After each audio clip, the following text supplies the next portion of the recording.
Hello, and welcome to Around the Political World with John Rothman. I am your host, John Rothman. If you're a fan of the show, make sure to hit the follow button on the top right of Apple Podcasts, Spotify, or wherever you are listening at this very moment. When you hit follow, leave a review or share an episode with a friend. It helps other people discover the show, keeps us going, and expands our base, which is something I tell you every day. This week marks a remarkable moment in American history. It is the 70th anniversary of Brown versus the Board of Education. I want to talk about it in a very personal way because when I was born, segregation was the rule of the land. Plessy versus Ferguson, 1896, still accepted as law, said separate but equal was the standard. And then came that day in 1954 when the Supreme Court of the United States said that separate but equal was not the way we should do things. It was an amazing moment. And remember, I was a kid, but I always remembered my time at Madison School here in San Francisco. And one of my best friends was Gwendolyn Hunter, a black young woman. Well, we were kids, to be very honest. And we played in the schoolyard. And we drank from the same water fountain, and nobody gave it a second thought. But then I began to understand what it meant to all of a sudden encounter a society in which separate but equal forbade a black and a white drinking from the same drinking fountain. That's when Brown versus the Board of Education really hit me. It made me understand something. That there was right and there was wrong in the world. Brown versus the Board of Education was achieved because of a former governor of California, Earl Warren, who worked to build consensus on the Supreme Court in order to overturn Plessy. I must say to you that Warren did a lot of politicking on the Supreme Court. He convinced justices who might otherwise have been reluctant to overturn Plessy to go along. And so it was a unanimous decision, a decision with far-reaching ramifications. Oh yes, there was resistance to the decision. The Southern Manifesto, put forward in 1956, which denied that the Supreme Court had the right to overturn Plessy, which said that states' rights were more important than national rights, and which urged people to do everything they could to overturn that decision by the Supreme Court. This is an important moment because there were sectional differences in the United States which came to the forefront. There were leading Southern members of the Congress who voted and spoke against Roe v. Wade. Now we are in 2024. And once again, the Supreme Court is going to play a pivotal role. There's no doubt that in the question of Brown versus the Board of Education, the Supreme Court did the right thing, unanimously. There is also no doubt, in my mind, that on the issue of Roe v. Wade, the Supreme Court did the wrong thing. Let me explain.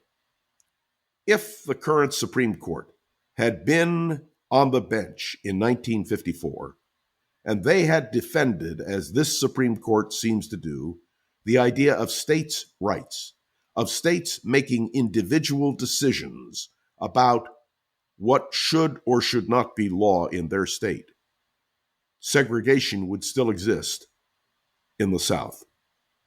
That's right.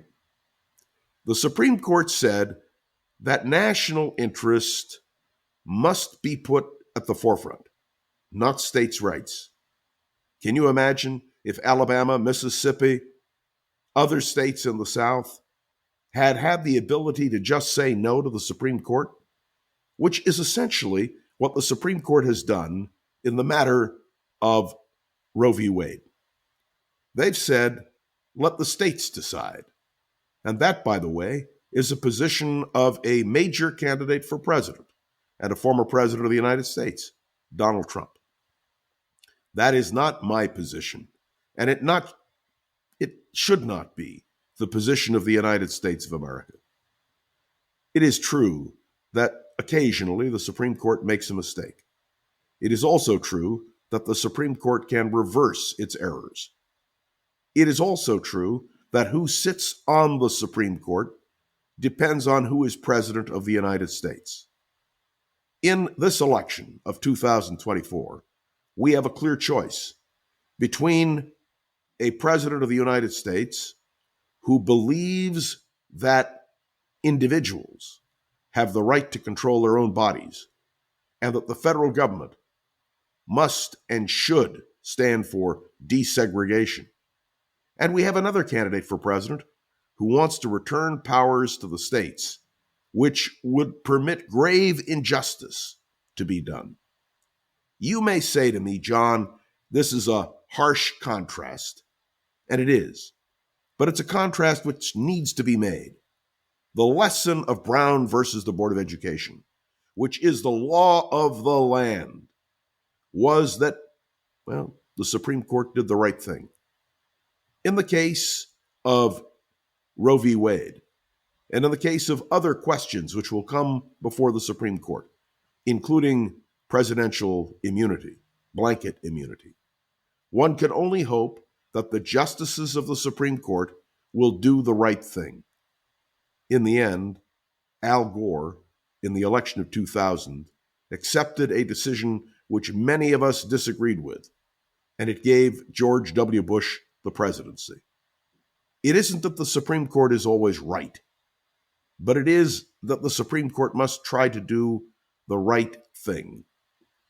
So today, in this podcast, I am acknowledging that the Supreme Court, under the leadership of Chief Justice Earl Warren, did the right thing in Brown versus the Board of Education. And they reversed a decision by the Supreme Court, Plessy, which was wrong. Let us hope that in the future, the Supreme Court of the United States will act, in a more constructive way than they did on Roe v. Wade. And may I remind you, it depends who is president of the United States. Let me remind you that when we elect a president, we don't just elect a president. We elect the person who will nominate candidates for the Supreme Court. And that means who is president matters. Today, I am celebrating Earl Warren and the Warren Court, which did the right thing in Brown versus the Board of Education. We can only hope that in the future, the President of the United States, whoever it may be, will do the right thing in putting justices on the Supreme Court. It is essential to our American way of life, essential to our democracy, that the Supreme Court get it right. Don't you agree?